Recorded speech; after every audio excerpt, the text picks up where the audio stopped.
Very interesting story. The moment that the first meeting, the first official meeting that I had with Chaldal founders, both the founders together, like Zia Bhai and Wasim Bhai, এটা চালডালে HQ যে আছে উত্তরাতে। So আমি তো আপনি জানেন যে আমি 15 সাল 16 সাল এবং 17 সালের কিছু অংশ চালডালের সাথে কনসালটেন্সি করছি এবং ওইখানে ইমেল মার্কেটিং বেসিক্যালি দিয়ে।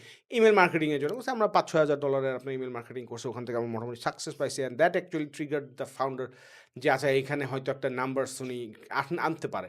সো তখন আই গট দ্য অফার এবং আমরা এখানে জয়েন করছি। তারপর যাই হোক ফার্স্ট মিটিংয়ে যখন জিয়া ভাইও ছিল, ওয়াসিম ভাইও ছিল, দেন ওই দিন আর কি আমরা কথা বলবো যে we will lock the deal, যে ও ভাই করবো কি করবো না, এইরকম যে ওকে ইয়েস অর নো। তো যাই হোক আমি first thing I enter the room, Zia ভাই অ্যান্ড ওয়াসিম ভাই ইজ সিটিং, লাইক মনে হয় ৩ মিনিট হইছে। এর মধ্যে জিয়া ভাই বলতেছে যে, "আচ্ছা ভাই আসলে বলেন তো এই মার্কেটিং বাংলাদেশে কি কাজ করে? এই ধরেন এসএমএস বা অন্য যেগুলো আছে এগুলো তো আসলে কাজ করে না।"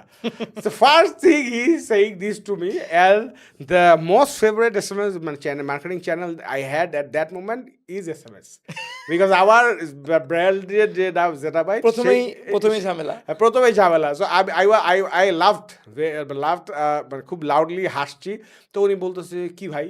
মানে আমি বললাম যে, "ভাই আমি আমার ছোট বিজনেস যেটা ভাই এখানেই আমরা ধরেন 50 লাখ 60 লাখ টাকা পর্যন্ত রেভিনিউ করছি এবং এটার মেজর একটা পোর্শন আমরা এসএমএস থেকে পাইছি, and SMS is one of the fastest channel." কি বলেন?